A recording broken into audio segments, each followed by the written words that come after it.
ากษัตริย์ประสานราชรัฐทั่วทุกที่สร้างสรรค์ความสามัคคีผูกมิตรไมตรีต่างชาติทั่วไป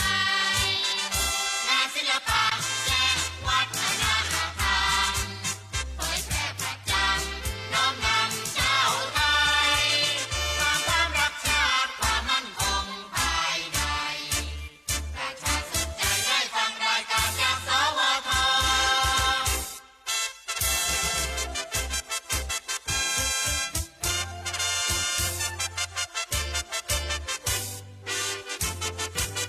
สถานีวิทยุกระจายเสียงแห่งประเทศไทยทำงานมั่นใจในด้านข่าวสารให้ความรู้ทั่วทุกด้านให้ความสำราญบันเทิงรื่นรมใจเผยแพร่ผลงานรัฐบาลด้วยราชการทั้งไกลและไกล สร้างเสริมระบอบประชาธิปไตยให้ชาวไทยเข้าใจอันดีเทิดทูนชาติศาสนาพระมหากษัตริย์ประสานราชรัฐทั่วทุกที่สร้างสรรค์ความสามัคคีผูกมิตรไมตรีต่างชาติทั่วไปงานศิลปะและวัฒนธรรมเผยแพร่ประจำน้อมนำชาวไทยความรักชาติความมั่นคงภายในประชาสนใจได้ฟังรายการจากสวท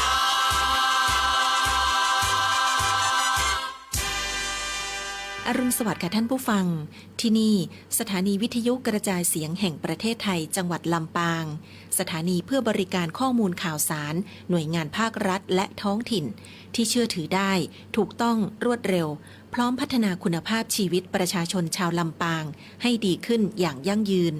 ทำการส่งกระจายเสียงในระบบ FM ความถี่ 97 เมกะเฮิรตซ์จากอาคารห้องส่งเลขที่ 420 ถนนพหลโยธิน ตำบลหัวเวียง อำเภอเมือง จังหวัดลำปาง ตั้งแต่เวลา 5 นาฬิกาถึง 24 นาฬิกา เป็นประจำทุกวัน มีนางสาวเดือนอินตะเป็นผู้อำนวยการสถานี ช่างเทคนิคประกอบด้วย นายประสานทิมทอง นายแหลมเพชรนันตาแสง นายอิทธิพลปวงจันทร์ นายภูพิงพงศิริแสน และว่าที่ร้อยตรีอาทิตย์วรรณวารีสำหรับผู้ประกาศประกอบด้วย นางกาญจนาอินทา นายบรรหารสุยะ นางอัชราพรปวงจันทร์ และนางสาวชุติการเหล่าชัยค่ะ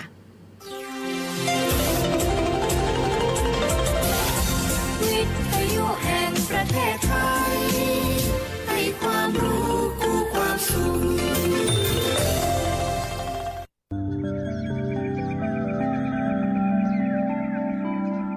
สถานีวิทยุกระจายเสียงแห่งประเทศไทยจังหวัดลำปาง FM 97 เมกะเฮิรตซ์เสนอรายการธรรมะยามเช้า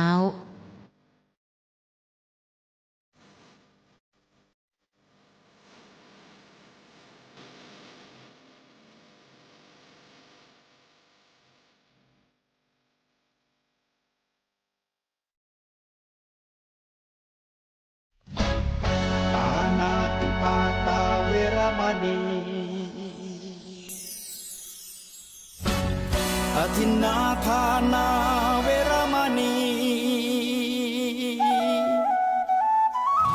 กาเมมุสาสุราเม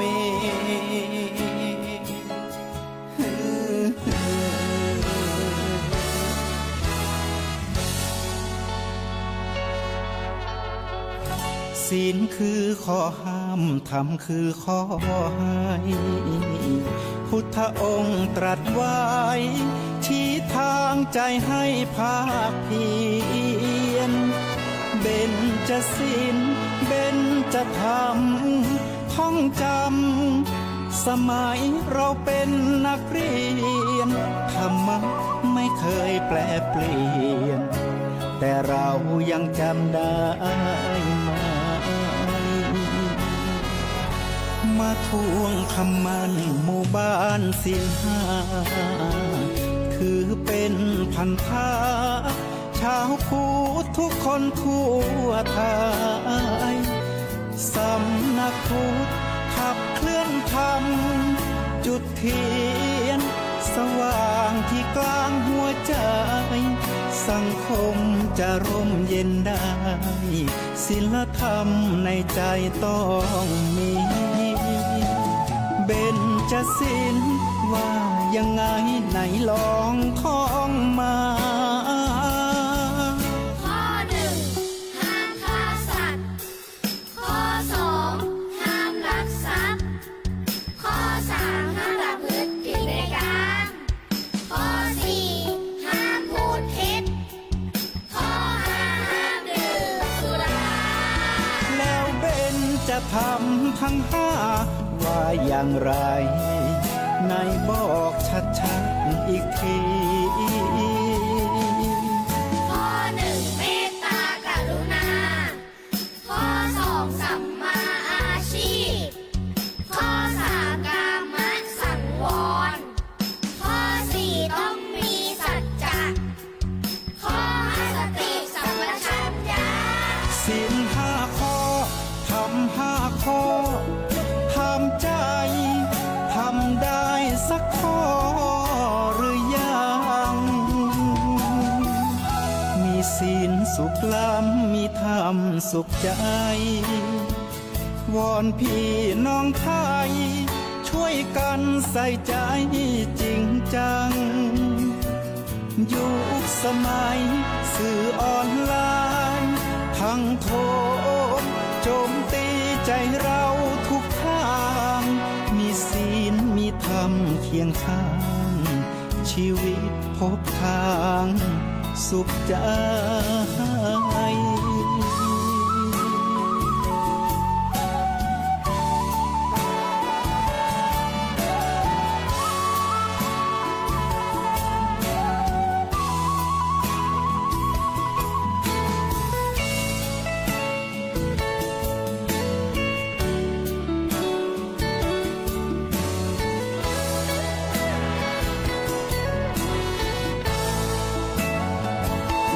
เบญจศีล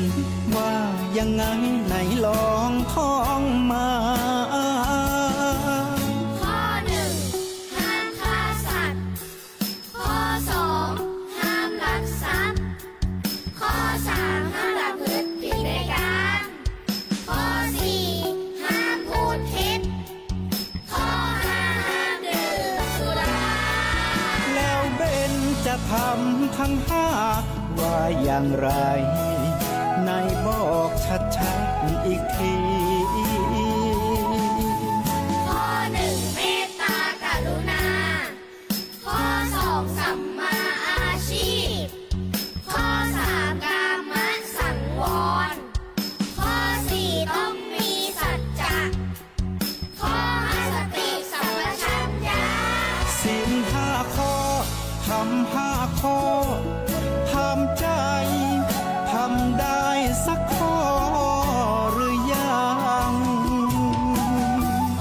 มีศีลสุขล้ำมีธรรมสุขใจวอนพี่น้องไทยช่วยกันใส่ใจจริงจังยุคสมัยสื่อออนไลน์ทั้งโทษโจมตีใจเราทุกทางมีศีลมีธรรมเคียงข้างชีวิตพบทางสุขใจ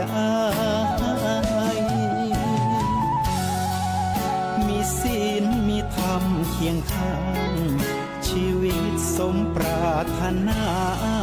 ทุกหมู่บ้านรักษาศีลห้าสังคมน่าอยู่อย่างยืน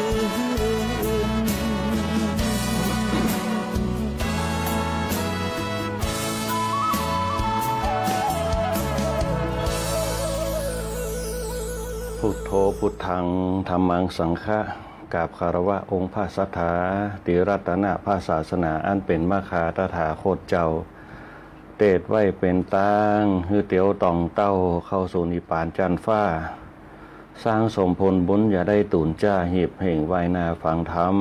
วันศีลวันพระอย่าละลงล้ำตักบาทฟังธรรมจำศีล85หน้าแรงฝนหนาวหนุ่มสาวถวนหน้าเท่าแก่ชราญาติมิตรจำศีลฟังธรรมกำให้ชีวิตบุญติดไต่เต้าตัวไปความดีเฮานั่นบ่หนีไปไหนแน่โจรบ่ลักไปไฟไม่บ่เสี่ยงสุขจุ่มเย็นใจนวลใจใสเกรียงจื่อเสียงถึงดีแต่เล่าบุญรักษาศีลนั่นเป็นข้อเก้าตามแบบเบาเดิมมาอาทะศีละปัญจสิกขาพระศาสดาว่าไว้อย่างอันเบื้องต้นคุณธรรมจำไว้ให้แม่นมั่นศีละสำคัญเข่งครัดข้อสองทันมาไขจ้าแม่นตาดปุนเกิดจากใดเตตานวัตถุสิงทรัพย์เข้าสุขเข้าสารจกจ่ายเป็นตานแบ่งปันเนื้อเจ้าอย่าจกคนขอคนแก่คนเฒ่าถวายคือพาเน้นเถนหน่อยบุญปาวาสนาทัดมาปังซอยเมตตาจ่องห้อยตัวตันกำจัดโลภะโทสะโมหันปั่มเปงดึงวันกุศลหอมปอรักการทำบุญครบ3 บาทคอกล่าวย่อฟังมาอย่าละเลยนายเฮยก็ขอถวายความเคารพพระเถรานุเถระพระสงฆ์องค์ข้าเจ้าตีเปิดฟังรายการธรรมะยามเจ้าตีสวดมนต์ทำวัดเจ้าอยู่ก็ดีตีปฏิบัติธรรมอยู่ก็ดีตึงไกลในประเทศไทยของเราในลำปางลำพูนเชียงใหม่พะเยาแปรนาท ตีเปิดฟังรายการธรรมะยามเจ้ากันพร้อมกับเจริญพรกับคณะสัตยาญาติโยมสาธุชนพุทธบริษัททั้งหลายในวันนี้ก็ได้มีโอกาสมาพบปะกันในรายการธรรมะยามเจ้าตื่นมาเจ้าก็เปิดฟังรายการวิทยุธรรมะยามเจ้าตั้งสรปาง FM 97 เมกะเฮิรตซ์รายการธรรมะยามเจ้าได้มีโยมอุปถากบำรุงกัน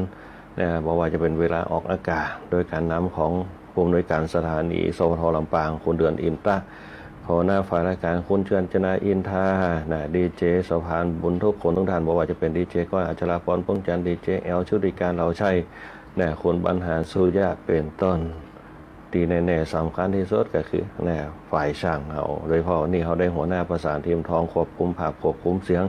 คือการคณะสัตยาญาติโยมทั้งหลายได้รับรู้รับทราบได้เห็นภาพกันตั้งเพจสวทลำปางของเขาก็จะมีฝ่ายงานของเปิ้นว่าจะเป็นคุณแหลมเพชรนันตาแสงคุณอิทธิพลพงษ์จันทร์คุณภูพิงค์โพสิริแสนแล้วก็ช่างต่อว่าทีรอยตีอาทิตย์วันณวาดีเป็นต้นอันนี้ก็เป็นทีมงานฝ่ายช่างแล้วก็เจ้าหน้าที่ฝ่ายต่างๆบอกว่าจะเป็นพนักงานขับรถพนักงานทำความสะอาดซึ่งครอบครัวสวทลำปางเขานั่นก็จะเป็นครอบครัววิถีธรรมวิถีไทยวิถีพุทธตอนรับเข้าสู่พระสงฆ์องค์เจ้าบริการในเรื่องของเครื่องสื่อสารต่างๆที่คือตุเจ้าพระสงฆ์ในอยู่ที่วัดออกอากาศตีสถานีวิทยุสวทลำปางเขาอันนี้เป็นต้นอันนี้ก็เป็นหน้าที่ของทางฝ่ายช่างที่เปิดนำเลยความสะดวกเปิดคือคำปรึกษาในหลายๆเรื่องที่เป็นเทคโนโลยีต่างๆสวทลำปางของเขาสุดท้ายก็คณะสัตยาญาติโยมของเขาที่แน่นแฟนรายการธรรมะยามเจ้าตั้งแต่เริ่มต้นก่อตั้งกันมาจนถึงปัจจุบันก็จะมีหลายผู้หลายท่านที่เข้ามาเป็นแฟนรายการธรรมะยามเจ้าพร้อมกับรายการตั้งสถานีสวทลำปางของเขาสวทลำปางเขาเป็นสถานีเครือข่ายของวิทยุกระจายเสียงของประเทศไทยจังหวัดลำปางกรมประชาสัมพันธ์เป็นสถานีหลักในจังหวัดลำปางเขาตัวแล้วก็เป็นสถานีที่องค์กรภาครัฐทั้งหลายเข้ามามีส่วนร่วมบอกว่าจะเป็นจังหวัดลำปางเขาโดยการนำของท่านผู้ว่าราชการจังหวัดท่านรองผู้ว่าตีเปิดมาร่วมจัดรายการกันตั้งขนส่งจังหวัดตั้งสาธารณสุขจังหวัดตั้งโรงพยาบาลเปิ้นก็จะมาจัดรายการกันอย่างที่เราได้ยินได้ฟังกันว่าจะเป็นชมรมผู้สูงอายุ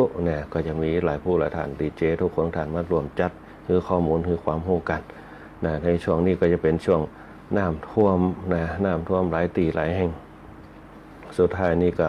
ตั้งเหนือบ้านเฮากับเชียงใหม่ก็ถือว่านักหนาสาหัสเหมือนกันในเรื่องของน้ำในเรื่องของน้ำตีน้ำมันมานักพ่ออย่างพ่อมันบ่มีอย่างหุ้มน้ำต้นไม้ตั้งบนดอยต่างๆสังเกตดูง่ายๆหน้าห้อนโป๊กเริ่มจะมีควันละ ช่วงนี้จะเข้าหน้าหนาวยังบ่มีควันเตือนะเริ่มหน้าร้อนปุ๊บเราจะเผาปลากันพอเผาปลาต้นไม้มันก็บ่มีพอมันบ่มีปุ๊บหากแก้วหากฝอยมันก็บ่สามารถจะอุ้มดินเอาไว้เพื่อที่ซับน้ำเอาไว้นะมันก็บ่มไว้อยู่ตรงไหนเหมือนกับถ่านไฟอยู่ในขี้เตาอ่ะนะพอถึงเวลาปุ๊บมันปะทุขึ้นมาเหมือนกับภูเขาไฟนะสถานญาติโยมทั้งหลายมันปะทุอยู่ตรงไหนเป็นหลายร้อยปีพอถึงเวลาปุ๊บบรรยากาศมันบ่ดีปุ๊บมันก็ปะทุขึ้นมาแม้แต่อยู่ในทะเลก็เช่นเดียวกันภูเขาไฟเมื่อบรรยากาศของโลกมันผสมดุลกันความร้อนมันนักมันก็ปะทุขึ้นมาฮับเอาอากาศความร้อนอันนี้ลักษณะเดียวกันป่าไม้แม้แต่พระราชาของเขาพระราชินีของเขาเป็นกับอนุรักษ์ป่าไม้นะถ้าป่าไม้มีสายน้ำมันก็มีนะมันก็เนี่ยคือเกิดธรรมชาตินะเกิดธรรมชาติขึ้นมาอันนี้เป็นต้นอย่าคือเกิดคนเฮาว่าธรรมชาติมันสมดุลกันนะตรงนี้เพราะฉะนั้นเนี่ยคณะสัตยาญาติโยมทั้งหลายนะการดำเนินชีวิตแต่ละวันเนี่ย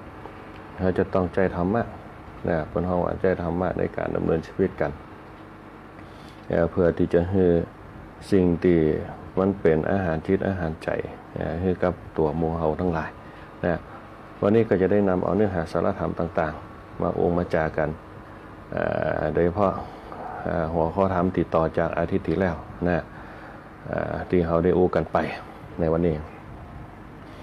นะในช่วงนี้ยังที่บอกเอาไว้นะว่าเหตุการณ์ต่างๆเกิดขึ้นนะบ้านเฮาเยอะแยะมากมายบ่ว่าจะเป็นปัญหาสังคมบ่ว่าจะเป็นปัญหาการดำเนินชีวิตนะเดี๋ยวพระพุทธเจ้าเคยตรัสเอาไว้ว่าอย่าประมาทในการดำเนินชีวิตอย่าประมาทในการดำเนินชีวิตคนเฮาถ้าประมาทปุ๊บมันอาจจะอย่างเขาพลาดพลั้งได้เพราะฉะนั้นอย่าไปประมาทนะ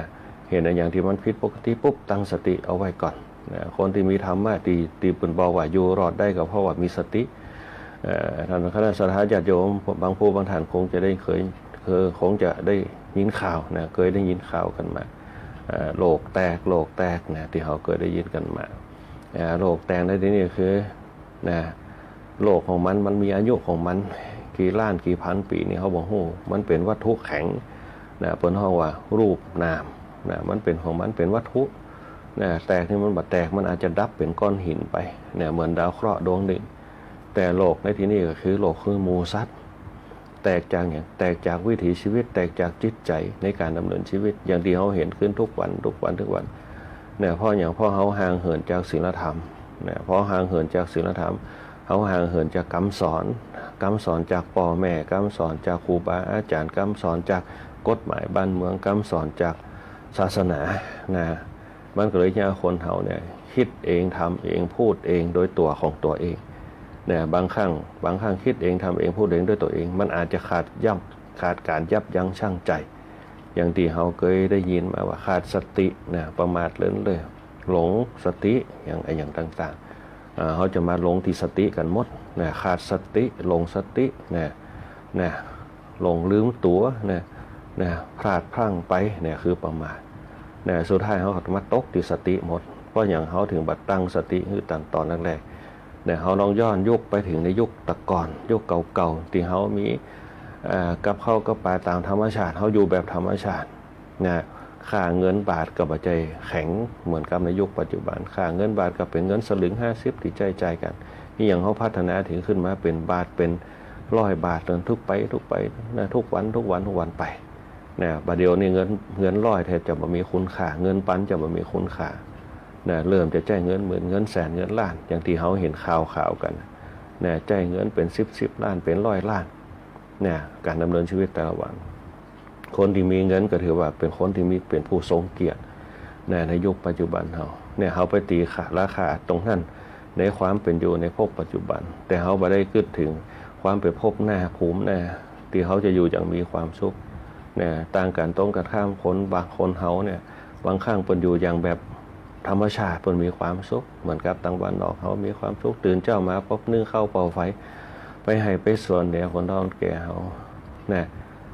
ยิ่งในยุคปัจจุบันเนี่ยเครื่องสื่อสารข่าวมันนักเนี่ยยิ่งโทรศัพท์เขามีเขาจะเห็นหูตากว้างไกล นะเขาก็ไปอารมณ์กับโทรศัพท์นักเขาเห็นภาพอย่างเขาก็เก็บไว้คิดอยู่ในจิตของเขาตาเขาหันหูเขาได้ยินนะมือเขาสัมผัสเขาได้หับเข้ามาเหมือนกับเขาหันน้ำท่วมตีนั่นตีนี่เนี่ยเขาก็มีความเศร้าโศกมีความรู้สึกที่หับเข้ามาเนี่ยบางครั้งเหตุการณ์ไฟไหม้รถบัสของเขาก็มีความเศร้าโศกที่เขาหับขึ้นมาสู่จิตของเขาเนี่ยเขาเห็นน้ำท่วมเนี่ยตีเนี่ยคือสัตว์ตายผ่องค้นตายผ่อง เขาก็เกิดเอาเก็บเข้ามาสู่จิตของเขาเนี่ยเพราะฉะนั้นเนี่ยสิ่งเหล่านี้เนี่ยเขาจะเนี่ยจะได้ให้มันเคลียร์จากจิตของเขาเขาก็ต้องใจทำมากในการพิจารณาเนี่ยบางคนก็แผ่เมตตาให้ไปตามกรรมตามธรรมชาตินะคนเรามีชีวิตเหมือนกันมีกรรมเป็นตัวรอเลี้ยงนะเกิดมาบางคนเกิดมาได้ประเมินก็ล่าจากโลกนี้ไปบางคนเกิดมาจนอายุเท่าอายุแก่เนี่ยบนห้องว่ากรรมรอเลี้ยงเนี่ยถ้าเขาสู้เขายินดีเรื่องกรรมเนี่ยการดำเนินชีวิตเขาก็ย่อมจะมีความสุขอย่างที่เขาปลดปลงปล่อยวางได้เนี่ยอันนี้แหละเพราะเขาบางครั้งสติเขาเนี่ยขาดอะไรอย่างบนห้องว่าขาดความคิดการพิจารณาถึงเหตุถึงผลเนี่ยพอเขาไปหับสิ่งเหล่านั้นนักโป๊ความเชื่อของคนเขามันก็น้อยลงไปเชื่อในวัตถุนักกว่าไปเชื่อเรื่องภายในของตัวเก่าไปเชื่อในรูปน้ำนักเหลือน้ำมารูปเนี่ยเราไปเชื่อในรูปน้ำนักเราไปเชื่อในน้ำมาถามน้อยนะเพราะฉะนั้นเนี่ยเป็นว่าการดำเนินชีวิตคนเขาเนี่ยมันมีภายในแล้วก็ภายนอกเนี่ยเขาจะต้องสร้างดีภายนอกสดใสแต่ภายในตุกใจมันกับบั่นทอนร่างกายให้เศร้าซ้อยเมาหงอยไปก็ได้เพราะจิตของคนเขาเนี่ยเป็นว่าจิตเนี่ยเป็นตัวตั้งมั่นเป็นตัวเก็บเป็นตัวนึกคิดเป็นตัวพิจารณาโดยมีสติเนี่ยเป็นเซนเซอร์โดยมีสติเนี่ยเป็นตัวจับความรู้สึกต่างๆเข้ามาสู่จิตเพราะฉะนั้นเขาจะต้องบริหารจิตโดยสติของตัวเก่าให้ดีๆสติมาปัญญาเกิดสติระเดิดจะเกิดปัญหาสติดีจะมีรอยยิ้มสติถูกทิ่มรอยยิ้มจะไม่มีเพราะนั้นสติเป็นเรื่องสำคัญที่เขามองเห็นสติตัวเก่าได้แสดงว่าเขาหู้จักเป้าหมายเขาหู้จักเหตุผลแล้วสติตัวนี้มันจะเป็นตัวพิจารณาเป้าหมายเหตุผลเป้าหมายคืออะไรอย่างเป็นวัตถุก็เป็นเป็นวัตถุก็เนี่ยเป็นต้นเนี่ยอันนี้คือเป้าหมายหัวใจสำคัญพระพุทธศาสนาเขาเนี่ยสอนในเรื่องของสติเป็นหลักนะสติเหมือนกับปลายแหลมๆของธนูนะปัญญาเปรียบเสมือนฐานกว้างๆที่เวลาเขามองออกไปปุ๊บมันจะกว้างปัญญามันจะแยกให้เกิดความเห็นความการมองการพิจารณานะเปิดห้องวิสัยทัศน์หรือว่าทัศนวิสัยนะวิสัยทัศน์ก็คือคิดหาแล้วก็ให้คิดให้กว้างไกลนะอันนี้เปิดห้องว่าวิสัยทัศน์นะคิดวิสัยก็คือวิเคราะห์ต่างๆนะคือมันเห็นนะวิเคราะห์มันเห็นเหมือนกับเขาจะทำมันอย่างกระจ่างวิเคราะห์มันเห็นว่าทำแล้วเกิดประโยชน์อย่างพองอันนี้เป็นต้นเราจะต้องการความสุขที่ถาวรหรือว่าเขาจะต้องการความสุขที่ระยะสั้นนะอันนี้วิสัยทัศน์ทัศนวิสัยนะเขามองภาพรวมเขามองข้างหน้าทัศนวิสัยวันนี้เขาตื่นมาปุ๊บเขาเห็นทัศนวิสัยเป็นจะได้พองตื่นเจ้ามาปุ๊บอากาศมันดีก็ฝนตกก็เย็นก็ห้อนก็นะทัศนวิสัยเห็นแล้วก็วิเคราะห์ขึ้นมาเห็นปุ๊บแล้วก็วิเคราะห์เนี่ยอันนี้เป็นห้องว่าปัญญาเนี่ยถ้าคนเขามองจะอีได้ปุ๊บเนี่ยเป็นห้องว่าเข้าถึงความรู้สึกที่สามารถคิดวิเคราะห์ตามหลักธรรมชาติตามหลักธรรมได้เนี่ยมันจะเข้าในหลักของอริยสัจสี่ไปเลยทุกสมุทัยนี่แล้วมันว่าเหตุและผลมันก็จะเกิดขึ้นตามมาดังนี้เป็นต้นนักศรัทธาญาติโยมทั้งหลายเพราะฉะนั้นการดำเนินชีวิตคนเขาเนี่ยเขาจะต้องบริหารภายในพร้อมกับกายนะเขาจะออกกำลังกายอย่างเดียวว่าได้เขาจะต้องออกกำลังจิตกำลังใจนะโดยเฉพาะกำลังใจเขาจะต้องออกเพื่อดีๆเพื่อให้หัวใจเขาเนี่ยทำงานได้อย่างมีระบบนะคนเขาอินดูแต่กายแต่บ่ได้อินดูใจอินดูกายคืออย่างกินอาหารได้อย่างดีกินน้ำอย่างดีกินน้ำอย่างดีมีอากาศดีเย็นสบายให้กับกายนะแต่หัวใจเขาเนี่ยบางครั้ง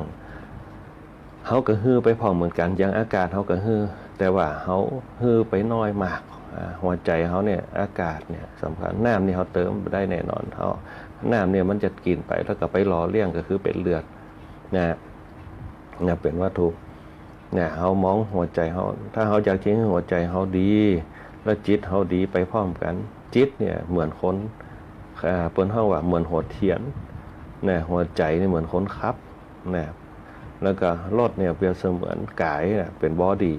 นะไปพร้อมกันคือได้นะ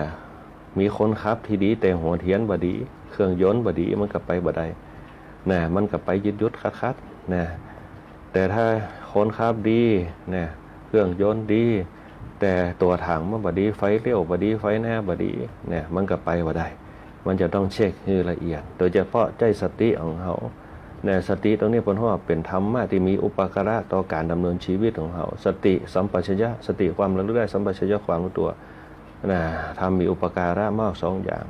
เนี่ยเขาต้องรู้ว่าสิ่งเหล่านี้มีอุปการะต่อเขาจะต้องตอบแทนคุณผู้มีอุปการะคุณต่อเราก็คือสติกับสัมปชัญญะธรรมะ2ข้อนี้เป็นสัมมาเปิดประเด็นเลยก็ได้ในหลักธรรมของเขาเนี่ยธรรมที่มีอุปการะมาก2สติความรู้ได้สัมปชัญญะความรู้ตัวนะเนี่ยท่านลองไปดูนักธรรมมันจะมีเพราะฉะนั้นเนี่ยสติเนี่ยถือว่าเป็นลักษณะเหมือนกับหัวเทียนเนี่ยเขาต้องคัดให้มันสะอาดคัดหัวเทียนให้มันสะอาดใจอย่างคัดล่ะในชีวิตของเขาในสติของเขาในใจของเขาในกายของเขาก็คือใจสติเนี่ยดีเนี่ยคัดสิ่งที่ดีอารมณ์ความรู้สึกต่างๆที่เขาได้รับมานะอันนี้เป็นต้น เพื่อจะให้เกิดสมรรถนะชีวิตที่ยั่งยืนนะชีวิตที่ยั่งยืนนะร่างกายคนเฮาเปรียบเสมือนต้นไม้ต้นหนึ่งนะเพราะถึงเวลาการเปลี่ยนแปลงไปปุ๊บการเวลาผ่านไปปุ๊บเนี่ยมันก็ย่อมไปตามกาลเวลามันก็ย่อมมีความการเกิดการแก่การเจ็บการตายเป็นธรรมดาเมื่อโหการเกิดการแก่การเจ็บการตายเขาจะมองในเรื่องของความเศร้าโศกเรื่องในเรื่องของการตายมองถึงความยั่งยืนก่อนการเกิดการแก่การเจ็บการตายถ้าว่าต้นไม้บางต้นเนี่ยอยู่ได้เป็นร้อยๆปีนะอยู่ได้เป็นร้อยๆปีคนเฮาก็เช่นเดียวกันอยู่ได้เป็น100 กว่าปีนะอย่างที่บอกเอาไว้ว่าอายุชีวิตของคนเฮาเนี่ยมีอยู่120 ปี1 กับนะ1 กับนะบริหารให้ดีๆนะถ้าบริหารดีปุ๊บมันก็จะยั่งยืนนะเขาบอกไปทำลายมันนะเขาบอกไปโรคกวนมันนะร่างกายเขาบริหารนี่โดยเฉพาะอย่างที่บอกเมื่อกี้ว่าหัวใจนะเขาต้องบริหารดีหัวใจเขาต้องการอย่างต้องการอากาศนะทุกคนทุกท่านที่ตื่นมาตอนเจ้านะวันนี้เปิดบางคนตื่นมาตั้งแต่ตี 3นะเปิดวิทยุฟังปุ๊บ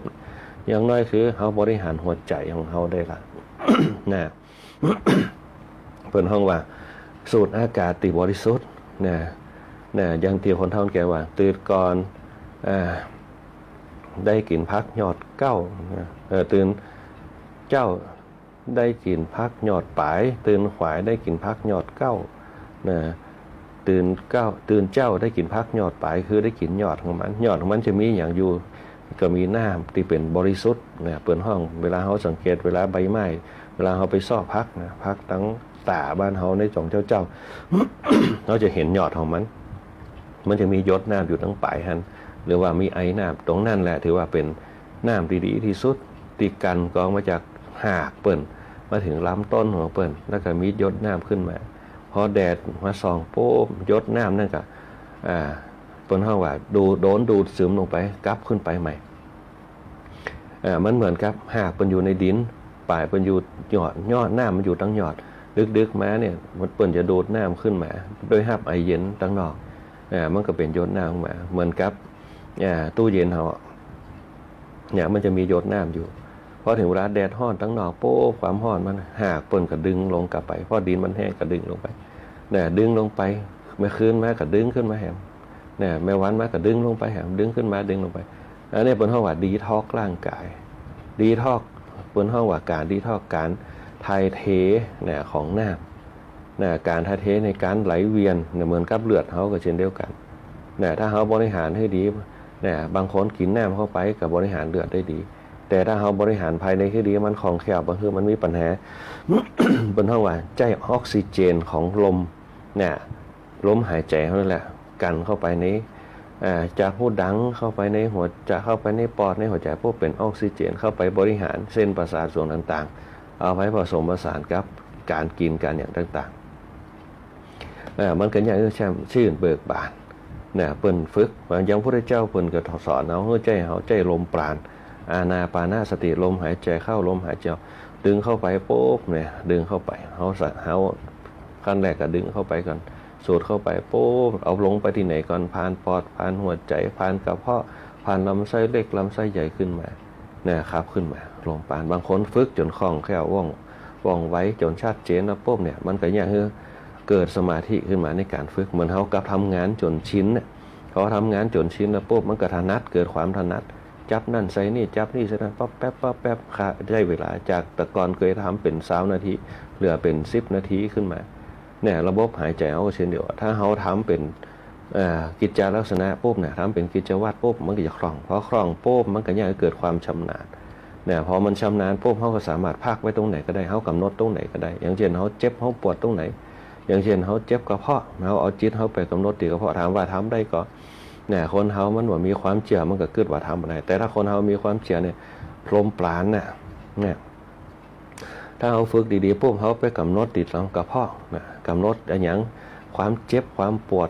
เป็นเวทนาอย่างหนึ่งเนี่ยเพิ่นเฮาใจจิตรักษาใจพลังภายในรักษาเนี่ยแม้แต่หนังจีนเพิ่นยังมีพลังภายในอย่างเหาะได้อย่างได้มีพลังภายในออกมาแม้แต่พลังจักรวาลพลังจิตตานุภาพหลวงปู่หรืออย่างเพิ่นก็ยังมีเนี่ยเพราะฉะนั้นเนี่ยพลังอภิธานหลวงปู่นั่นก็มีเนี่ยพลังภายในของหลวงปู่ทวดก็มีเนี่ยเปิ้นมีหมดเนี่ยเปิ้นเคยมีมาแม้แต่พลังอภินิหารของพระพุทธเจ้ากับพระเทวทัตก็มีเนี่ยเพราะฉะนั้นพลังภายในเนี่ยเป็นพลังภายในเป็นของพลังจิตเนี่ยเขาจะเดินไปสู่โลกหน้าได้เนี่ยเป็นพลังจิตถ้าเขาบริหารจิตให้ดีเนี่ยเป็นห้องว่ามันเคยอย่างวิถีชีวิตวิถีจิตของเขาเนี่ยมุ่งไปสู่เป้าหมายได้อย่างมั่นคงและชัดเจนเนี่ยตรงนี้เขามีเพียงแต่เขาลืมไปบางครั้งเขาลืมบริหารใจเนี่ยหัวใจเขาเนี่ยลมหายใจอารมณ์ต่างๆต้องเก็บพอดีหัวใจนี่ถ้าเขาอย่างปกติได้ปุ๊บเนี่ยมันจะตั้งมั่น เนี่ยมันจะเป็นศูนย์รวมเป็นตัวปกป้องจิตของเขาเนี่ยบ่ฮื้อวันไหวบ่ฮื้อโดนกระทบนะอันเนี้ยหัวใจคือห้องเครื่องสำคัญที่สุดแต่จิตเนี่ยเป็นห้องว่าตัวตั้งไหนบังคับบัญชาการหัวใจก็คือส่วนประสาทต่างๆเนี่ยควบคุมเนี่ยถ้าจะเป็นคอมพิวเตอร์ก็เหมือนกับ CPU เนี่ยเป็น CPU เป็นหน่วยความจำเนี่ยเป็นหน่วยความจำเนี่ยเปิดหลอกเลียนแบบมาจากร่างกายเขาหมดเนี่ยตรงนี้เป็นต้นเพราะฉะนั้นเนี่ยจิตของคนเขาจะต้องบริหารให้ดีวิถีจิตเนี่ยตีเขาจะต้องบริหารโดยใจรักการใส่เข้าไปเนี่ยเขาก่อนเขาไปถึงเรื่องการฝึกพลังภายนอกก็คือเปิดห้องว่าพละห้านะพละห้าเนี่ยแม้แต่หลักสูตรเป็นอย่างเป็นวิชาสุขะพละศึกษาเนี่ยสร้างความสุขด้วยกำลังแต่เปิดห้องเป็นกำลังภายนอกบริหารภายนอกนะพละห้าที่ได้อู้กันไปนะยังบอกว่าพละห้ามีองค์ประกอบก็คือศรัทธาความเชื่อนะสติศรัทธาสติสมาธินะศรัทธาสติสมาธิวิริยะปัญญาเนี่ยทั้ง5ตัวเนี่ยศรัทธาวิริยะสติสมาธิปัญญาความเชื่อความเพียรความระลึกได้ความตั้งมั่นความผ่องใสเนี่ยความเชื่อความเพียรความตั้งมั่นปนหัวความเชื่อความเพียรเนี่ยความนึกคิดเนี่ยความตั้งมั่นก็ได้แล้วก็ความผ่องใสเนี่ยความนึกคิดคือสติความตั้งมั่นคือสมาธิความผ่องใสคือปัญญาเนี่ยเอาไปเป็นพลังมันเท่าเป็นพลังภายในฝึกพลังภายในโดยการคือตั้งมั่นคือมั่นคงอันนี้คือพลังพอฝึกได้ปุ๊บเนี่ยฝึกพลัง5ได้ปุ๊บ เนี่ยเขาก็ก้าวเข้าไปสู่ทางบนห้องอินทรีย์5ถ้าเขาฝึกเป็นภาคทฤษฎีแล้วปุ๊บเนี่ยมันก็เข้าสู่ภาคปฏิบัติก็คืออินทรีย์5อินทรีย์ก็คือสังขารร่างกายเขาเนี่ยเมื่อมีสังขารร่างกายเขาขึ้นมาเขาก็ใจศรัทธาคือความเชื่ออยู่ในตัวเขาตั้งมั่นทำฐานให้มันเขาจะยืนเดินนั่งนอนกินดื่มทำพูดคิดอยู่ที่ศรัทธาของเขาจะยืนก็ยืนจะนั่งก็นั่งเขาจะนอนก็นอนเขามีความเชื่อมั่นยืนก็ยืนไปยืนถึงเวลาพักเขาก็นั่งลงไปเหี่ยพักผ่อนยืนเหมือนกับว่าไว้มีความเชื่อมั่นเขาก็ดึงร่างกายลงมาเป็นว่าความเชื่อมั่นปฏิบัติตามหลักการเมื่อเหนื่อยก็พักศรัทธาคือความเชื่อสัตทินทรีย์อินทรีย์คือศรัทธา นะที่เฮาอู้กันไปในคราวก่อนนะเปิ้นห้องว่าอินทรีย์คือศรัทธานะคือศรัทธาปุ๊บเนี่ยอินทรีย์คือความเพียรนะก็แน่นอนว่าเมื่อเฮามีภาคที่4หรือพวกภาคปฏิบัติของเฮาเนี่ยความเพียรนะความเพียรเนี่ยมันจะโยงใจไปถึงธรรมะก็คือสัมมาประธาน4นะสัมมาประธาน4ระหว่างอิทธิบาท4คุณเครื่องความเพียรคนที่มีความเพียรเนี่ยธรรมะจะเกิดขึ้นกับตัวความเพียรโดยอัตโนมัตินะวิริยินทรีย์เนี่ย ธรรมะจะเกิดกับตัวตนบุคคลที่มีความเพียรก็คืออิทธิบาท4คุณเครื่องความสำเร็จเนี่ยบะมีไผที่มีความเพียรถ้าบอกประสบความสำเร็จเพียรเดินทางไปต่างจังหวัดเพียรทำงานเนี่ยเพียรนอนก็ได้เพียรนอนในความสำเร็จคืออย่างคือตื่นเนี่ยนอนก็ต้องตื่นนอนเหมือนก่อนจะได้ก็ต้องตื่นถ้าบ่ตื่นก็พลิกไปพลิกมาตื่นจากการนอนนะวิริยะคือความเพียรนะเพียรปฏิบัติธรรมนะเอากับคุณเครื่องความเสร็จปฏิบัติธรรมได้อย่างพ้องได้ความสงบนะความสงบว่าฉันท่าวิริยะจิตตวิมังสานะคุณเครื่องความสำเร็จ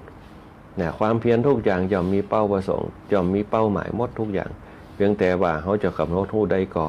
จากวิริยินทรีย์ความเพียรคือสังขารร่างกายเนี่ยย่อมประสบความสำเร็จเหมือนกับท่านนั่งฟังธรรมะอยู่เนี่ยท่านมีความเพียรในการฟังเนี่ยท่านได้อย่างไปผ่องจากความเพียรในการฟังก็คืออิทธิบาท4ความพอใจในการฟังที่เขานั่งฟังพวกฟังบางครั้งธรรมะบางข้ออาจจะไม่เข้าใจเนื้อหาบางเข้าใจแต่เขาได้สมาธิคือความตั้งใจความเพียรในความตั้งใจความเพียรในการจดจ่อความตั้งใจความจดจ่อพอมันเกิดกับจิตครับพวกเขาก็เป็นนิสัยที่เขาจะตั้งใจจดจ่อตั้งใจจดจ่อในการทำงานอย่างว่าคนทำงานไปโดยขับรถไปตั้งใจแล้วจดจ่อตั้งใจที่จะไปทำงานจดจ่อในเป้าหมายที่เขาจะไปพอตั้งใจจดจ่อความเพียรเป็นตัวหลักก่อนเนี่ยเขาเนี่ยมุ่งไปสู่เป้าหมายอย่างประสบความสำเร็จนะโดยเฉพาะเนี่ยอิทธิบาท4ก็จะเกิดกับตัวตนเขานะความพอใจความภาคเพียรความตั้งมั่นนะแล้วก็ความมีสติพิจารณาในสิ่งนั้นๆมันจะเกิดขึ้นมาโดยอัตโนมัตินะวิริยินทรีย์นะอิทธิบาท4จะเกิดมันจะเป็นห่วงโซ่กันไปคณะสัตยาญาติโยมถ้าเขาปฏิบัติธรรมเนี่ยแล้วเขาศึกษาธรรมมันจะเป็นห่วงโซ่กันไปนะสัตทินรีเนี่ยเขาจะได้โพธิปัจขิยธรรมคนไหนที่ได้สัตทินรีตั้งแต่ศรัทธาความเชื่อมั่น เนี่ยศรัทธาพระละเนี่ยจนถึงศรัทธาอินทรีย์ศรัทธาเนี่ยอินทรีย์คือความศรัทธาเนี่ยนะเขาจะเกิดโพธิปัจขิยธรรมตัวนี้ถือว่าเป็นเรื่องเป็นเป้าหมายสำคัญเลยนะโพธิปัจขิยธรรมเนี่ยโพธิปัจขิยธรรมเนี่ยถ้าคนที่ได้สัตทินรีศรัทธาพระละขึ้นมาจนได้สัตทินรีเนี่ยอินทรีย์คือความศรัทธาเนี่ยคนที่ตั้งเป้าหมายเอาไว้โพธิปัจขิยธรรมจะเกิดกับตัวเก่ามากเลยศรัทธาพระละเนี่ยที่บอกว่าคนเขาได้มีความศรัทธาเนี่ยมันจะมีบารมีที่แก่กล้าสิ่งที่เขาจะได้จากศรัทธาพระละสัตทินรีอินทรีย์คือศรัทธาน่ะหนึ่งเขาจะได้สติปัฏฐานเนี่ยสติปัฏฐานเนี่ยมันจะเป็นตัวกอเนี่ยก็เกิดอานาปานสติสติปัฏฐาน4กายเวทนาจิตธรรมสัมมาปัฏฐาน4ฉันทวิริยะจิตตวิมังสานะเหมือนกับอิทธิบาท4นะอินทรีย์5ก็คืออินทรีย์ศรัทธานะอินทรีย์วิริยะอินทรีย์คือความเพียรอินทรีย์คือความมีสติระลึกได้อินทรีย์มีความตั้งมั่นอินทรีย์แห่งการคิดพิจารณาอย่างรอบคอบนะอันนี้เป็นห้องว่าสิ่งที่เขาจะได้จากอินทรีย์คือศรัทธานะเขามีความศรัทธามีความเชื่อมั่นนะสุดท้ายแล้วปุ๊บเนี่ยเขาก็ได้แนวทางที่พ้นจาก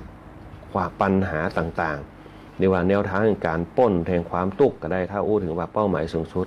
เขาจะได้แนวทางเหมือนกับเขามีความศรัทธาในเรื่องจะไปนั่นไปนี่ปุ๊บพอเขาไปถึงเป้าหมายแล้วปุ๊บเขาจะบอกโอ้เป้าหมายที่เขามาเนี่ยประสบความสำเร็จได้เพราะว่าอย่างเพราะเขาเริ่มต้นได้ดีเขากะเวลาได้ดีเขามาถึงเป้าหมายตรงนี้แล้วเขาจะผ่านในอย่างมาเยอะแยะมากมายครับหนทางมาผ่านนั่นผ่านนี่ผ่านปั๊มน้ำมันก๊าซเขาก็ยิ่งรู้แล้วว่าตอนนี้มันมีปั๊มน้ำมันตอนนี้มันมีเซเว่นตอนนี้มันมีกาดมอตอนนี้มันมีตีขายของเนี่ยเป็นห้องว่ามรรคมีองค์8เนี่ยที่เขาจะได้เป้าหมายสูงสุดคือมรรคมีองค์8เป็นห้องว่าไตรสิกขาเนี่ยในไตรสิกขานั่นเองเนี่ยความจริงมรรคมีองค์8ก็เป็นตัวย่อยของไตรสิกขาเนี่ย ปัญญาเขาจะได้ศีลเขาจะได้ปัญญาศีลที่เขาจะได้ขึ้นมาปัญญาศีลสมาธิเนี่ยเขาจะได้เป็นองค์รวมเป้าไปสู่เป้าประสงค์เขาในความละเอียดอ่อนตรงนั้นคณะสัทธาญาติโยมทั้งหลายเนี่ยเปิดห้องว่าลักษณะของอินทรีย์5ข้อแรกเขาจะได้ไปเลยสุดท้ายแล้วปุ๊บเนี่ยพอผ่านไปถึงสติปัฏฐาน4ที่เขาได้จากสติพละเนี่ยเขาจะได้สติก็คือสติปัฏฐาน4พอได้สติปัฏฐาน4ปุ๊บเนี่ยเขาจะได้สมาธิสมาธิอินทรีย์ก็คือญาณ4ญาณ4ญาณทั้ง4ปุ๊บเนี่ยก็จะแยกให้เขาได้หู้เห็นสัจธรรมคือความจริงก็คืออริยสัจ4ตรงนี้เป็นต้นเนี่ยเปิดห้องว่าเนี่ยพละ5เนี่ยให้เกิดอินทรีย์5เนี่ยให้เกิดอินทรีย์5ปุ๊บเนี่ยมันก็อย่างเงี้ยให้เขาเกิดบารมีต่างๆที่เป็นผลสำเร็จกับตัวเขาอันนี้เป็นห้องว่าผลของการที่เนี่ยให้เกิดอารมณ์เป็นพลังภายในเนี่ยเกิดบารมีเกิดขึ้นในตัวตนเขาเป็นห้องอิทธิบาท4ก็จะเกิดขึ้นเป็นเบื้องหน้าอิทธิบาท4จะเกิดขึ้นเป็นเบื้องหน้าพวกคืนเครื่องความสำเร็จต่างๆอินทรีย์5จะเกิดขึ้นครับอิทธิบาท4 5เป็นจะได้พองมันจะเกิดขึ้นในลักษณะของ1ความยินดีและความพอใจต่างๆในตัวของเขาอันนี้เป็นต้นยินดีในสิ่งที่ตนมียินดีในสิ่งที่ตนได้รู้จักความพอเพียงรู้จักประมาณมันจะเกิดขึ้นกับจิตของเขาจะเป็นคนที่รู้ว่าแค่นี้ปอเต้าอี้เนี่ยเป็นต้นมันจะรู้จักว่าโลภมากว่ามีราคะจริตว่ามีโทสะจริตเกิดขึ้นสัตทินสีมันจะเอาความพอใจในสิ่งในตัวเขาความพอใจในสิ่งที่เขาเป็นอยู่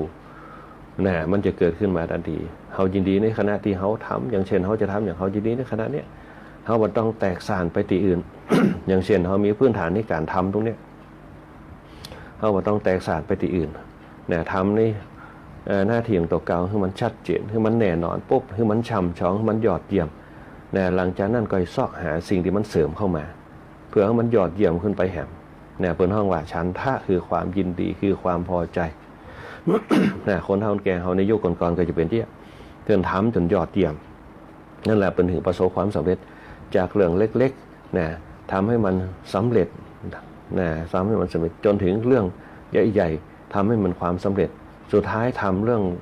ใหญ่ให้เป็นเรื่องเล็กได้อย่างง่ายได้โดยเฉพาะคนในยุคปัจจุบันสามารถจะทำเรื่องใหญ่ให้เป็นเรื่องเล็กได้โดยเฉพาะการความคิดความอ่านต่างๆคนแต่ก่อนเนี่ยนามรูปบางครั้งมันจะอาจจะยิ่งใหญ่แต่ทำให้เป็นนามธรรมได้มองให้มันเป็นจุดเล็กๆได้ความมืดที่มันตะการตาทำให้เป็นความสว่างเพียงแค่ปลายอุโมงค์นั่นแหละคณะสัทธาญาติโยมได้เปิ้นว่าสัตทินรี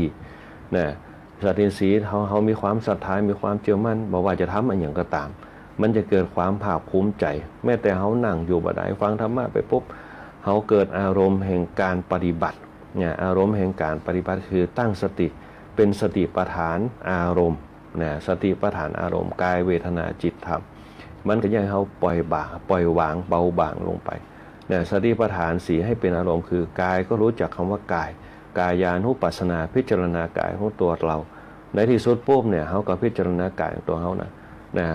ตัวตนบุคคลเราเขาเป็นเช่นนี้เองในบ้านปลายชีวิต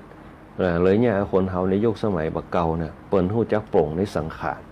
ถึงเวลากระสิ้นจากลงนี้ไปสิ่งที่จะติดตัวเขาไปเหมือนหิ่งห้อยก็คือแสงสว่าง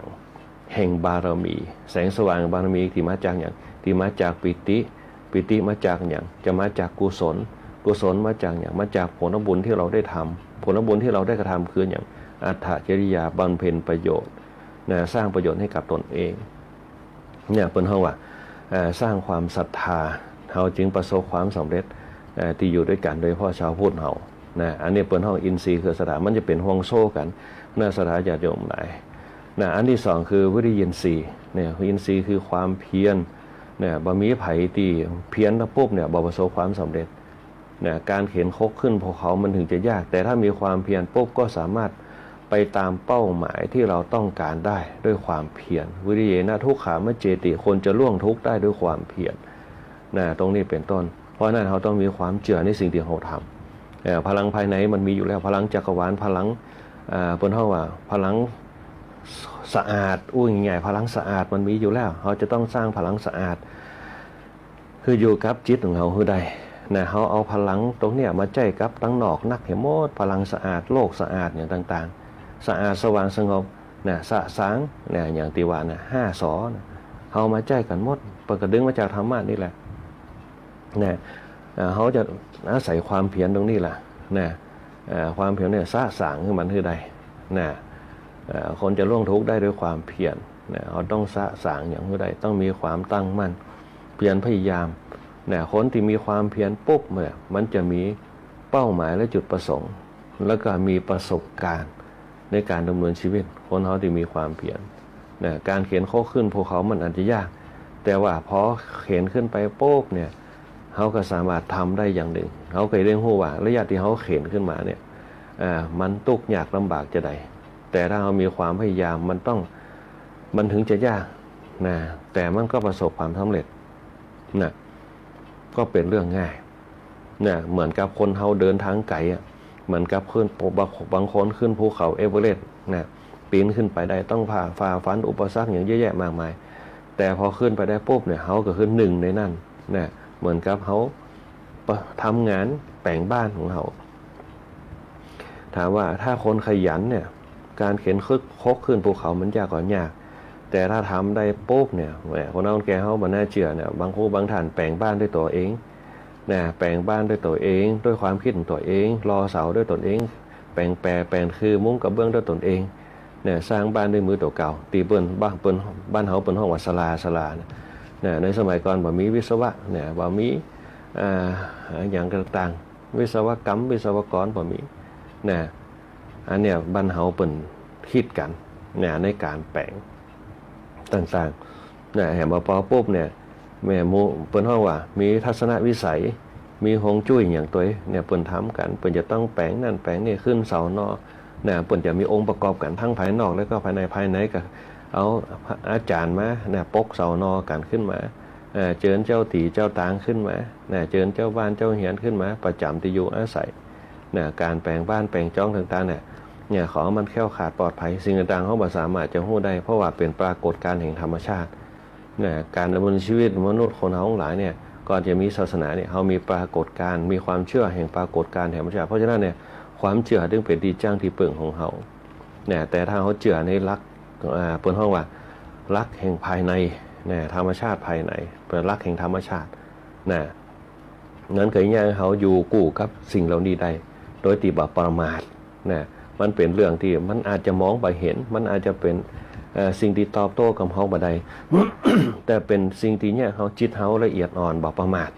นะเมื่อเขาขอสู่มาลาโทษอย่างต่างๆเนี่ยเขาเนี่ยเขาบ่ประมาทบ่ล่วงล้ำก้ำเกินต่างๆเนี่ยเพิ่นเฮาว่าวิริยนะทุกขาไม่เจติคนจะล่วงทุกข์ได้ด้วยความเพียรทำในสิ่งที่มันดีๆแล้วมันก็จะเกิดสิ่งที่ดีตามมาเนี่ยทุกอย่างนะต่อมาเพิ่นเฮาว่าอิทธิบาท4ที่มันจะเกิดผลกับพละ5อินทรีย์5มันเป็นอารมณ์ที่มันจะต้องได้รับก็คือสมาธิ4เนี่ยคือความตั้งมั่นเนี่ยความตั้งมั่นเพิ่นเฮาว่าสิ่งที่มันจะเกิดกับพลังของเขาเนี่ยคือความตั้งมั่นตั้งใจเนี่ยมันถึงเนี่ยคือเขาทำอย่างประสบความสำเร็จเพราะตัวนี้จะเป็นเพิ่นเฮาว่าจะเป็นตัวฝังลึกในจิตของเขาเนี่ยเขามีความมั่นใจแล้วปุ๊บทีเขามีความศรัทธามีความเชื่อมั่นว่าเขาต้องทำละนะมีความเพียรละเนี่ยทีนี้ตั้งมั่นตัวเนี่ยเป็นตัวเชื่อมโยงเนี่ยคือเกิดความประสบความสำเร็จเป็นท่อนสุดท้ายที่จะผลักดันเนี่ยคือสิ่งต่างๆเกิดขึ้นในน้ำมือของเขาเองก็คือสมาธิ4ก็คือหรือว่าจิตตะของอิทธิบาท4นั่นแหละคือความตั้งใจความตั้งใจที่เขาจะต้องทำถึงมันจะมีอุปสรรคปัญหาเจอกระดานเขาตั้งใจที่จะทำได้ต้องมันให้เสร็จนะอย่างที่บอกว่าบางคนเนี่ยถ้าบาสุดกับว่ายากเนี่ยเป็นต้นความพยายามอยู่ที่ไหนความสำเร็จอยู่ที่นั่นเนี่ยที่เขาเคยใจกันในอดีตเนี่ยจะมีคติสอนใจยังเขาตั้งใจประสงค์ความสำเร็จถึงมันจะยากลำบาก ถึงจะมีขวากหนามแต่ก็ฝ่าฟันอุปสรรคไปได้นะตรงที่เป็นต้นนะการสร้างชีวิตของท่านขึ้นอยู่กับน้ำมือของท่านเองนะเป็นต้นค้นเขาก็มีความคิดขึ้นมาเป็นห้องสมาธิจะเกิดแรงฮึดถึงอันหนึ่งเพื่อไปสู่เป้าหมายเนี่ยเหมือนกับเขาเข็นโคกขึ้นวัวเผาถามว่าอิดก็ร่างกายอิดแน่นอนแต่เขาพักเนี่ยของฮึดเนี่ยเหมือนกับเขายกเสานออึบ1 2 3เนี่ยอึบเนี่ยขึ้นมาเนี่ยเป็นห้องสมาธิคือความตั้งใจเพื่อให้มันยกขึ้นส่วนสุดบางคนแหงบอกแป๊บปุ๊บเอาคอมกั๊บเนี่ย1 2 3ดันขึ้นมาเนี่ยเป็นห้องตั้งสมาธิเหมือนกับเขานักยกน้ำหนักกีฬาเนี่ยเขายกปุ๊บเนี่ยพอยกขึ้นมาปุ๊บเนี่ยฮึบขึ้นมาเหมือนกันเนี่ยใจกำลังแหมทอนหนึ่งดันขึ้นมาบ่มีไผ่ที่ยกปุ๊บปั๊บขึ้นมาได้เลยบ่มีทางมันจะต้องมีจังหวะของเปิ้นจังหวะตรงนั้นแหละคือมันเป็นช่วงร้อยต่อตีอย่างเงี้ยคือเขายกขึ้นสู่ที่สูงได้คือสมาธิเนี่ยเขามีศรัทธามีความเพียรที่จะทำมีสมาธิคือความตั้งมั่นเนี่ยสุดท้ายแล้วปุ๊บมันจะประสบความพอมันหลงแล้วปุ๊บ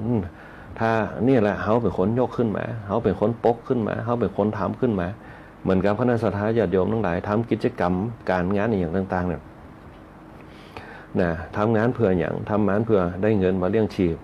แบ่งบ้านซื้อรถอย่างต่างๆนี่แหละที่เขาได้มาเนี่ยได้รถมาเพราะอย่างเพราะปัญญาของเขาปัญญาที่ได้มาเพราะอย่างเพราะเขาตั้งใจทำงานเขาตั้งใจทำงานเพราะอย่างเพราะมีเขาความเพียรในการไปทุกวันที่เขาไปทำงานทุกวันเพราะอย่างเพราะเขามีศรัทธามีความเชื่อมั่นว่าเขาไปทำงานเขาต้องได้สตังค์ถ้าเขาไปทำงานเขาออกมาได้สตังค์นี่แหละคือองค์ประกอบแห่งความสำเร็จมันจะเกิดขึ้นเนี่ยถ้าเขาเดินจะเนินร้อยตามแนวทางตรงนี้แล้วปุ๊บเนี่ย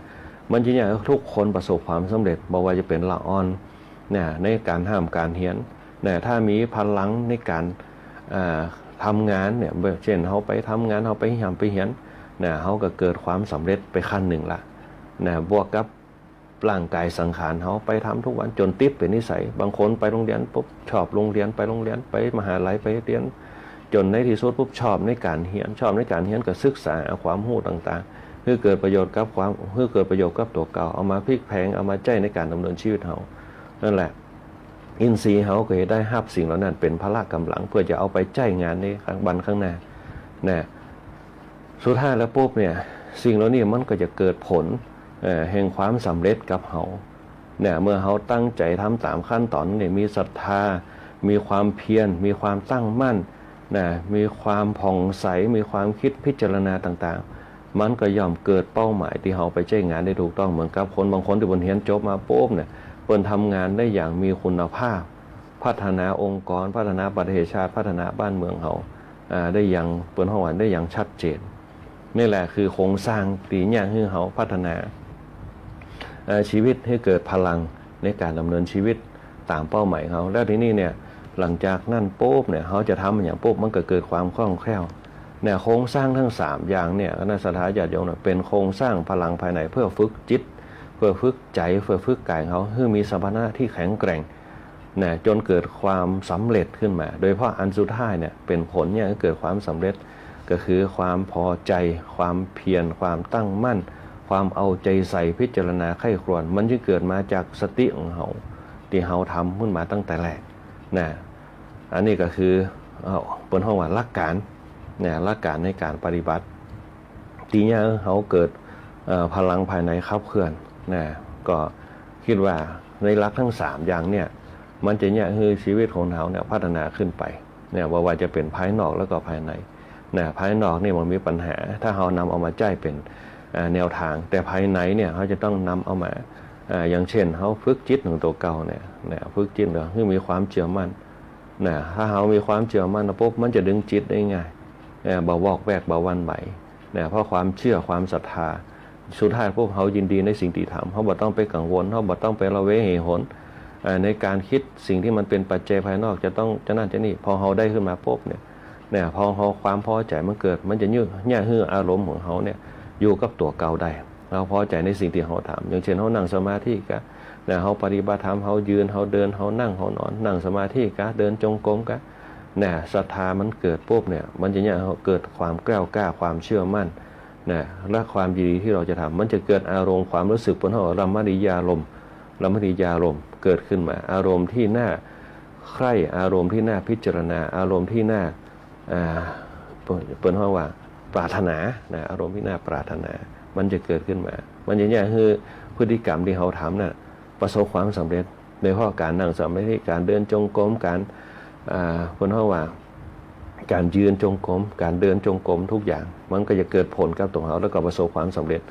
นะโดยเฉพาะความยินดีในสิ่งที่เราทำเขาอาจจะกะเปิ้นว่ากะหรืออย่างเขาในระยะเวลา15 นาทีใหม่ๆ30 นาทีนะ45 นาทีเป็นต้นนะเขายินดีในสิ่งที่เขาตรงนั้นใหม่ๆมันอาจจะยากอยู่การปฏิบัติธรรมการนั่งสมาธิอย่างมันอาจจะยากเขาพอใจตรงนั้นเนี่ยตรงนี้อันนี้ก็บนห้องว่าแนวทางเนี่ยบนห้องสัตทินรีอันที่2วริยินทรีย์คือความเพียรเนี่ยความเพียรตรงนี้แหละพอเขาทำใหม่ๆมีความพึงพอใจถ้าทำมันโป๊บเนี่ยมีความเพียรมันก็เกิดความแกล้วกล้าความช่ำชองขึ้นมาในการปฏิบัติเนี่ยหลังจากเขาปฏิบัติปุ๊บเขาจะละกันเขาเนี่ยละกันเขาจะเข้าไปถึงอารมณ์สิ่งเหล่านั้นได้บนห้องวิริยะเนี่ยวิริยะอิทธิบาทหรือว่าความเพียรเกิดขึ้นพอมีความเพียรเกิดขึ้นปุ๊บมันก็เกิดความช่ำชองแกล้วกล้าความชำนาญเกิดขึ้นมาปุ๊บเนี่ยอย่างคือเขาตั้งมั่นแข็งแกร่งเนี่ยตั้งใจปฏิบัติเนี่ยสุดท้ายแล้วปุ๊บเนี่ยความตั้งใจตรงนั้นเนี่ยมันยิ่งอย่างให้เขานิ่งเนี่ยบ่วันไหวบ่วอกแวกกับสิ่งต่างๆมันอยู่ที่ตัวเขาโดยตรงนะสุดท้ายแล้วปุ๊บเนี่ยการพิจารณาในสิ่งต่างๆนะที่มันเกิดเหตุเกิดปัจจัยต่างๆขึ้นมาที่เขาเห็นเขาก็เฉยๆกับสิ่งเหล่านั้นบ่วันไหวบ่วอกแวกถึงมันจะเกิดจะได้ก็ตามนะอย่างเขาผ่านด่านนะตรงนั้นไปได้เหมือนกับพระพุทธเจ้าชนะความทุกข์ทั้งหลายชนะมารทั้งหลายที่เข้ามาก้ำกลายสิ่งเหล่านั้นมันก็เพียงแค่สิ่งทดสอบอารมณ์เขาสุดท้ายเขาก็ไปสู่เป้าหมายตรงนั้นได้เหมือนกับเขานำเอามาใช้ในชีวิตประจำวันทุกอย่างมันเป็นเบื้องหน้าของเขาบอกว่าจะเป็นเรื่องความทุกข์ความโศกเรื่องปัญหาการดำเนินชีวิตมันเป็นปัญหาแต่ถ้าเขาอยู่กับปัญหาได้มันก็เกิดความสุขขึ้นมาเขาแก้ปัญหาด้วยปัญญาพิจารณาสิ่งเหล่านั้นตรงนี้เป็นต้นเพราะฉะนั้นเนี่ยในวันนี้ก็คิดว่าคงจะเสร็จรุ่ล่วงไปด้วยดีในเรื่องการสร้างพลังภายในการสร้างพลังจิตการสร้างพลังใจเพื่อเกิดบรรทัดฐานในการดำเนินชีวิตในวันข้างหน้าในการปฏิบัติต่างๆต่อสู้กับปัญหาต่างๆบางคนอาจจะท้อแท้ท้อถอยในอุปสรรคปัญหาต่างๆบอกว่าจะเป็นน้ำท่วมก็บอกว่าจะเป็นปัญหาในเรื่องการฟื้นฟูสภาพตีอยู่ตีกินเขาตีโดนน้ำท่วมเนี่ยขึ้นมาถ้าเขานึกไปถึงสภาพตรงนั้นปุ๊บเขามาพัฒนาเขาทำใจกับสิ่งเหล่านั้นปุ๊บเนี่ยปลงใจกับสิ่งเหล่านั้นประพฤติปฏิบัติเพื่อจะต่อสู้กับสิ่งเหล่านั้นก็อย่างนี้คือชีวิตเขาเนี่ยบ่าเศร้าส้อยบ่าเหงาหงอยบ่าโอมตุกต่างๆถึงเวลาปุ๊บปัญหามีเอาไว้แก้ไม่ได้มีไว้กลุ่มพอมันเกิดปัญหามาต้องสะสางให้มันได้สะสางส่งเสริม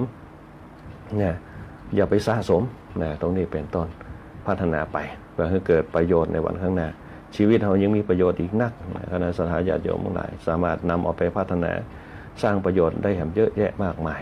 อย่างน้อยก็คือทนุบำรุงพระพุทธศาสนาเผยแพร่พระธรรมคำสอนต่างๆช่วยเหลือกันไปตรงนี้เป็นต้นวันนี้คิดว่าคงจะพอสมควรแก่เวลา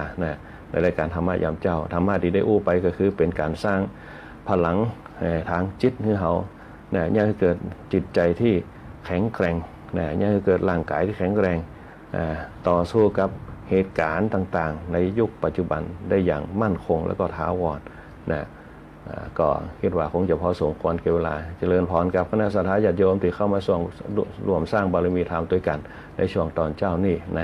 ในรายการธรรมะยามเจ้าบอกว่าจะเป็นคุณโยมคุณโยมสรวุฒิคุณโยมสง่าคุณโยมล่าคุณโยมวิษณุแล้วก็คุณโยมบนชนกตัวแล้วก็คุณโยมแสงเดือนคุณโยมแม่เพ็ญศรีตัวที่ฟังรายการธรรมะยามเจ้าเฮาแล้วก็คุณโยมสุภาพรคุณโยมนพดลคุณโยมสุภาวดีคุณโยมประนอมคุณโยมแดงหวานคุณโยมรสสุขนคุณโยมใหญ่แดงคุณโยมบวรคุณโยมนัทยาคุณโยมอุไรวันคุณโยมอัมภัยตัวคณะสัตยาญาติโยมคุณโยมประนอมคุณโยมเอราวัณคุณโยมนวลศรีคุณโยมราศีเทียมศิริคุณโยมทีปาบิรอนคุณโยมแม่เพ็ญตัวคุณโยมสมพรคุณโยม4,000คุณโยมกัญญาคุณโยมปีบัวต่างบ้านสระดอนตัวคุณโยมจันทร์ฟองคุณโยม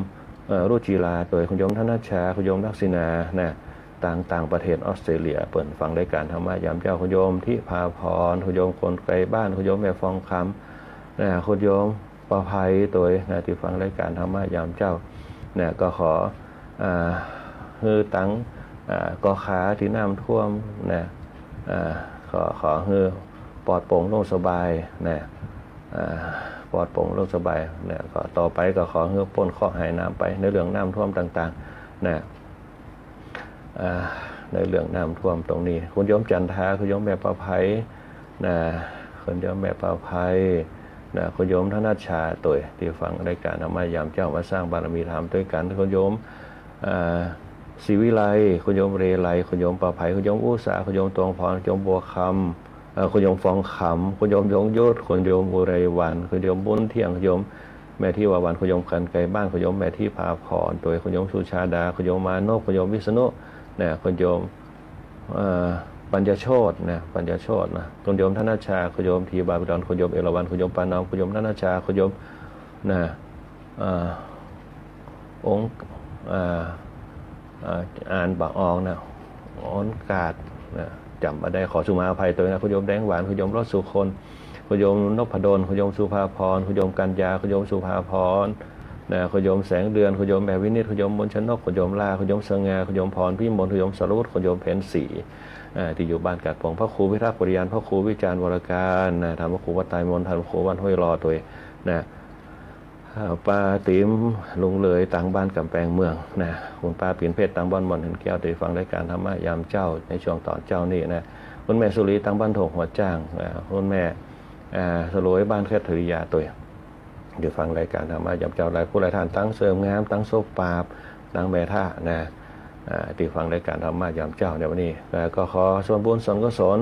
นะที่คณะสัตยาญาติโยมหลายได้กระทำกันในวันนี้โดยการฟังธรรมจงบังเกิดมีให้กับคณะสัตยาญาติโยมหลายจงเป็นผู้มีอายุมีวันนะมีสุขะมีพระราชปฏิภาณด้านสารสมบัติทุกคนวันนี้อาตมาภาพพระครูบุญปริยัติยากรพร้อมครับหัวหน้าฝ่ายช่างนะหัวหน้าประสานทีมทองควบคุมภาพผมเสียงในวันนี้ก็ขอเจริญพรลากับพระสัทธาญาติโยมเอาไว้แต่เพียงเท่านี้โอกาสหน้าก่อนมาพบปะกันใหม่วันนี้ก็ขอเจริญพรติดตามรับฟังรายการธรรมะยามเช้าได้ใหม่ในวันและเวลาเดียวกันนี้ทางสถานีวิทยุกระจายเสียงแห่งประเทศไทยจังหวัดลำปาง FM 97 เมกะเฮิรตซ์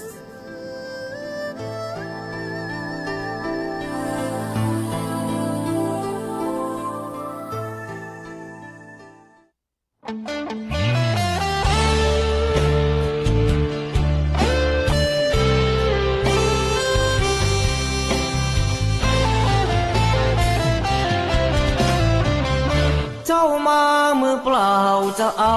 อะไร เมื่อตอนเจ้าไปเจ้าก็ไปมือเปล่าเช่นกัน ชื่อเสียงหยดลาบหากเอาไปไม่ได้สักอัน แล้วใหญ่ยื้อแย่งแข่งขันก็ป่วยกันฆ่าฟันตัดรอนเงินทองตามส่งแค่โรงพยาบาลญาติมิตรวงวานลูกหลานส่งแค่เชิงตะกอนจะมีใครเล่าอยู่กับเรานอนเฝ้ากองฟอนวางดอกไม้จันทร์แล้วจรกลับไปนอนบ้านใครบ้านมันใหญ่ขับฟ้า